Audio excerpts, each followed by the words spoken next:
Abukaatoleen Prezidaantii Duraanii kan Doonald Traamp wiixata kaleessaa gara magaalaa Waashintanitti ka deebi'an yoo ta'u, kunis dhaddacha yakka-ilaalchaa Bitootessa 4 bara 2024 gaggeeffamuuf murteeffameef ture. Kunis kan sirna aangoo karaa nagaa dabarsuu mana maree bakka bu'oota uummataa keessatti gaggeeffamu dhaabsisuuf gocha amajjii 6 bara 2020 gaggeeffame ilaallata.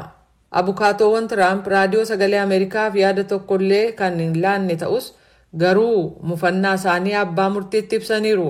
Filannoon Prezidaantii sadaasa bara 2024 ega gaggeeffame booda yakka-ilaalcha Traamp hanga eebila bara 2026tti akka tursiisamuuf gaafatan. Abbaan alangaa adeemsi kun amajjii 2 akka jalqabu kan jedhan yoo ta'u, filannoon namoota murtii uummataa baatii muddee keessa akka ta'u barbaadan. Hayyuu ka ta'an Alan Lichman raadiyoo sagalee Ameerikaaf akka himanitti haadha murtii konyaa kan United States Taanyaa Chutkan haadha murtii cimtuu murtii ooguma qabu murteessan ta'u nan amanaa jedhu. She made some very good points that the public really needs to know. They need to know one way or the other. Qabxiilee baay'ee gaarii ta'an hanga tokko kaafte kan uummanni dhuguma beekuu qabu filannoo kana dura karaa tokkoon yookaan karaa biraan beekuu qaba. Beektaa Traamp himannaa baay'ee cimaa ta'e kanaan yakkamaa ta'uu fi dhiisuu isaa baruu qaba.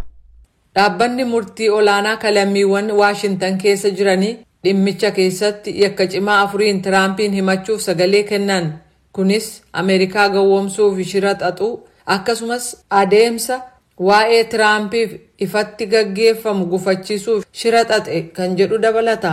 Traamp himannaa kanarratti yakkamaa akka hin taane kan amanan yoo ta'u, ragaa tokko malee himannaan kun siyaasaan kan ka'e ta'uusaa irra deebi'anii himachaa turan. How can my corrupt political opponent, crooked Joe Biden, put me on trial during an election campaign that I'm... Akkamitti namni siyaasaan na mormuu fi gochaa malaammaltummaadhaan guutame Joe Biden qaxxaamuraan yeroo duula filannoo ani baay'ee injifachaa jirutti yakka-ilaalcha murtii naa dhiyeessuu danda'a. Garuu kanas ta'e sana yeroo fi maallaqa duula filannoof baasuu irraa fagaadhee himannaa sobaa anarratti dhiyaateef akka oolchuuf na dirqisiisaa jiru.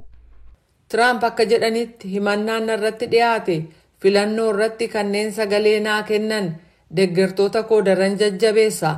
Garuu mormitoota Traamp kanneen paartii Riippaabilikaanii keessaa tokko bulchaan harkansaa duraanii Isaa Hachsan karaa Traamp filannoo waliigalaa injifachuu ittiin danda'u hin jiru jechuudhaan jecha Traamp irratti waliin galan.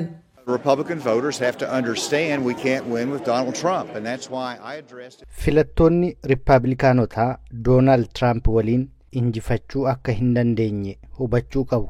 Kanaafin kallattiin dhimma kana dhiyeessa. Wanni guraandhala 6 ta'e hedduunsaa ifatti namni hunduu akka arguuf kan raawwatame ta'uu hayyuun waa'ee seenaa ka Prezidaantichaa Alan Lichman ibsaniiru. Kunis Traamp filannoo Prezidaantii sadaasa bara 2024 dura murtii irratti murtaa'uu danda'uuf saaxilamuu taasiseera jedhan. What if Trump is sitting in jail, which is not impossible either? Technically, he could still run. But... Prezidaantiin Duraanii Doonald Traamp amma mana hidhaa jira yoo ta'e kunis waan hin danda'amne miti. Haala teeknikaan yoo ilaalle namni kun ammallee filannoof dorgomuu danda'a. Garuu Riippaabilikaanonni dhuguma nama dimokiraasii keenya diiguun itti murtaa'e kanaaf sagalee kennuu ni barbaadu. Traamp Prezidaantii Ameerikaa duraanii kan himannaa yakkaa irratti dhiyaate isa jalqabaati. Yoo irratti murtaa'e umrii isaanii hafe mana hidhaa keessatti dabarsuu malu. New York, Georgia fi Florida keessattis himannaan irratti banamee jira.